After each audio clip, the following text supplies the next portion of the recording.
Thank you very much. Muy agradecido, estimados dirigentes, sus excelencias. El día de hoy quiero hablar de un día que ya ha transcurrido y un día que nunca más debe llegar, que nunca debe llegar. En la noche de 4 de marzo de 2022 recibí uno de los informes más horrendos desde que empezara la invasión total rusa contra Ucrania. El informe era sobre los tanques rusos que impactaban los edificios de la planta nuclear ucraniana, la central nuclear de Zaporizhia, la más grande en Europa, con 6 reactores nucleares. El ejército ruso entró por fuerza en esta instalación y de la manera más brutal como lo ha hecho durante la guerra, sin pensar en las consecuencias.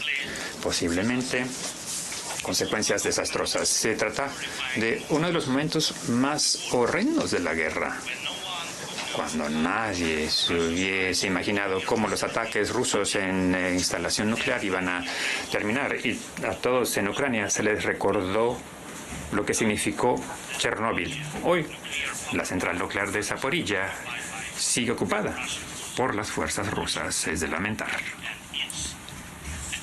Y sigue siendo un riesgo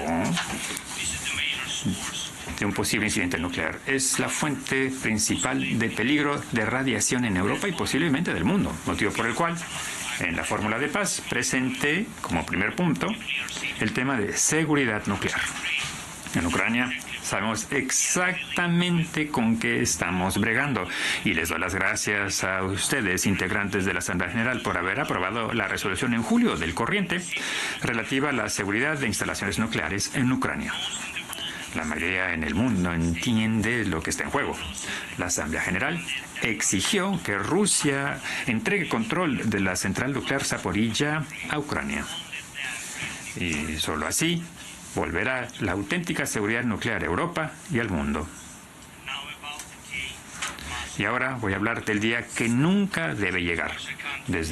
Y como Rusia no puede derrotar la resistencia de nuestro pueblo en el campo de batalla, Putin está buscando otras maneras para someter el espíritu ucraniano. Uno de sus métodos es atacar nuestra infraestructura energética.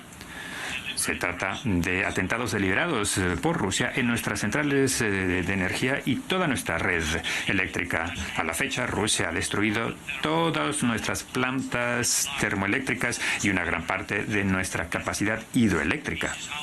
Así es como Putin está preparándose para el invierno, con la espera de someter a tormento a millones de ucranianos, familias de a pie, mujeres, niños, aldeas, poblaciones ordinarias. Putin quiere dejarlos en la oscuridad y en el frío del invierno, obligando a Ucrania a sufrir y a entregarse. Imagínense a su país con el 80% de su sistema eléctrico colapsado. ¿Qué tipo de vida se puede esperar? Hace poco recibí otro informe alarmante proveniente de nuestros servicios de inteligencia y ahora Putin parece que está planificando atentados contra nuestras centrales nucleares y su infraestructura con el propósito de desconectar las centrales de la red energética con la ayuda de satélites, por cierto. Señoras y señores, cabe decir satélites de otros países. Con los satélites, Rusia recibe imágenes e información detallada sobre la infraestructura de nuestras centrales nucleares. Pero, ¿qué es lo que esto amenaza? Todo misil o atentado con drones o cualquier incidente en el sistema energético podría llevar a un desastre nuclear. Y ese día nunca debe llegar. Y Moscú tiene que entenderlo. Claro que ello depende en gran medida en su decisión de ejercer presión sobre el agresor.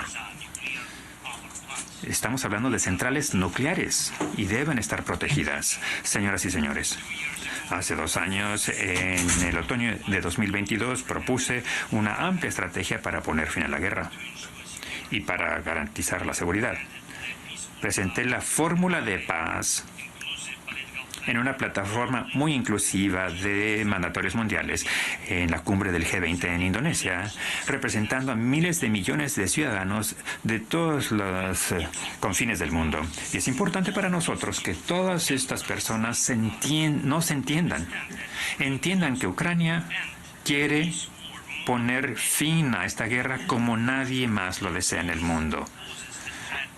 La guerra siempre representa amenazas a muchos. Lo han visto en medios de comunicación y en informes.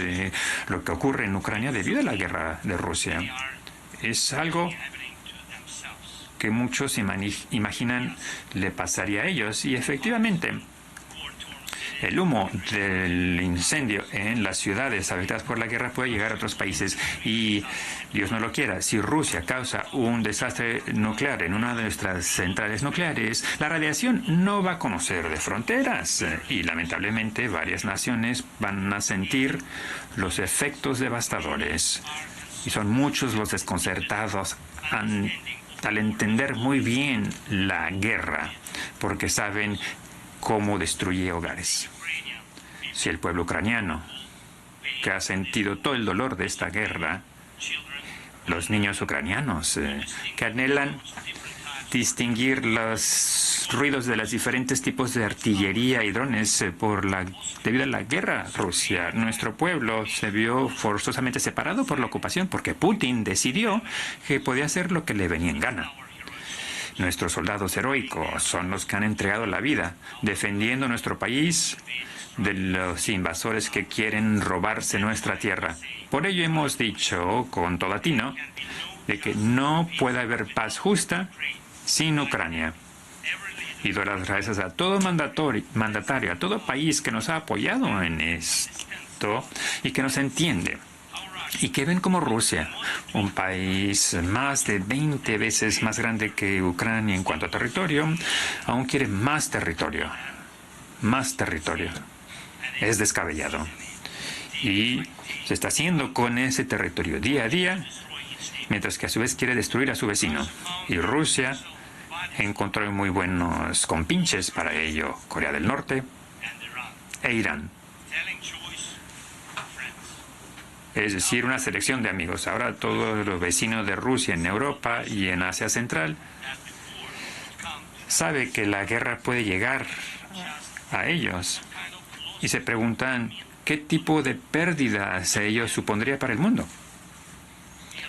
Quiero dar las gracias a las casi 100 naciones y organizaciones internacionales que han apoyado la fórmula de paz.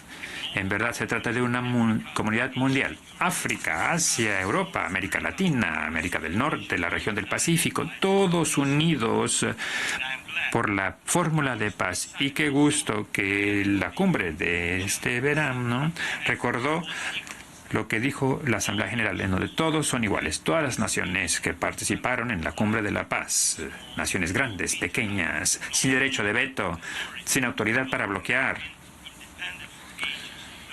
y aquellos que han tenido independencia durante muchos años o que acaban de lograr la independencia, naciones que han sufrido guerras ellas mismas y naciones ya acostumbradas a la paz. Todas ellas en pie de igualdad. Y eso es lo que no le gusta para nada a Rusia, pero no puede controlar. Por ello Rusia ha dicho que la fórmula de paz no le conviene.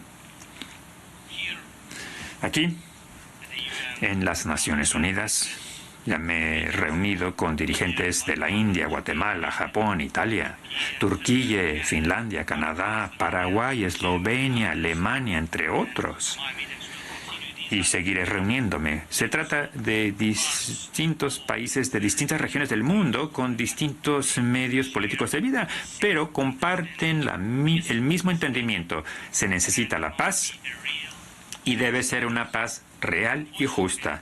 Lamentablemente en Naciones Unidas es imposible resolver cuestiones de guerra de manera justa ni lograr la paz porque demasiado depende del Consejo de Seguridad y su poder de veto. Cuando el agresor ejerce el poder de veto, las Naciones Unidas queda impotente y no puede poner fin a la guerra. Pero la fórmula de paz sí lo puede lograr. Una vez la fórmula no conoce del poder de veto. y representa la mejor oportunidad para lograr la paz. Todos están en pie de igualdad. Es una fórmula eficaz y amplia. Cuando los ávidos que han propuesto alternativos, es decir, planes a medias tintas, los llamados principios, no solo pasa por alto los intereses y el sufrimiento de los ucranianos que se han visto afectados por la guerra, mucho más, pero pasa por alto la realidad y le da a Putin el espacio político para seguir con la guerra y ejercer presión al mundo para poder controlar a más naciones. Todo paralelo o tentativa alternativa de paz, es decir, el esfuerzo para lograr una calma en lugar de un fin a la guerra como iniciativa mundial, pues la fórmula de paz ya lleva 2 años de existencia y tal vez alguien quiere un premio Nobel por presentado una tregua congelada en lugar de lograr la paz, pero el único premio que le va a dar Putin es más sufrimiento y más desastre. Hay que restablecer la seguridad nuclear. La energía debe dejar de usarse como arma. Hay que velar por la seguridad alimentaria. Necesitamos que vuelvan a todos los soldados capturados y civiles posiblemente deportados a Rusia. Hay que cumplir la Carta de Naciones Unidas y garantizar nuestro derecho, el derecho de Ucrania a la integridad territorial y soberanía, al igual que lo hacemos para cualquier otra nación. Necesitamos retirar a las fuerzas ocupantes de Rusia y poner fin a las hostilidades en Ucrania, y tenemos que hacer que rindan cuentas los responsables de crímenes de guerra. Necesitamos prevenir el ecocidio y poner fin a la destrucción de la naturaleza causada por la guerra, y no debemos permitir que haya una segunda o tercera etapa de esta invasión rusa, y que quede claro que la guerra debe terminar. Eso es lo que presenta la fórmula de paz. ¿Y qué parte de esta fórmula es inaceptable a quien respeta la Carta de Naciones Unidas? Si alguien en el mundo busca alternativas a cualquiera de estas propuestas o trata de desestimar alguna de ellas, lo más probable es que quieren formar parte de lo que está haciendo Putin. Es decir, ello demuestra que ocultan un temario.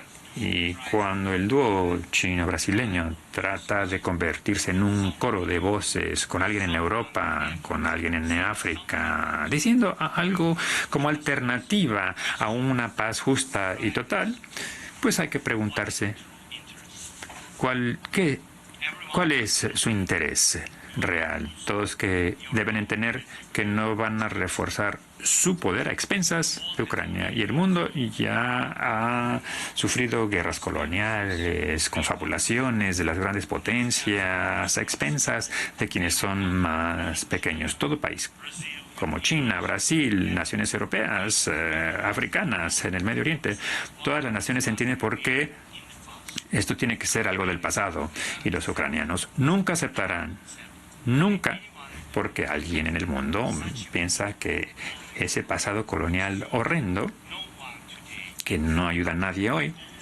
pueda ser impuesto a Ucrania en lugar de llevar una vida normal y pacífica. Quiero paz para mi pueblo, auténtica y justa paz. Y ruego su apoyo de todas las naciones del mundo.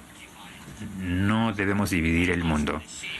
Y les pido eso a ustedes. No dividan el mundo. Sean Naciones Unidas. Y así llegará la paz. Gracias.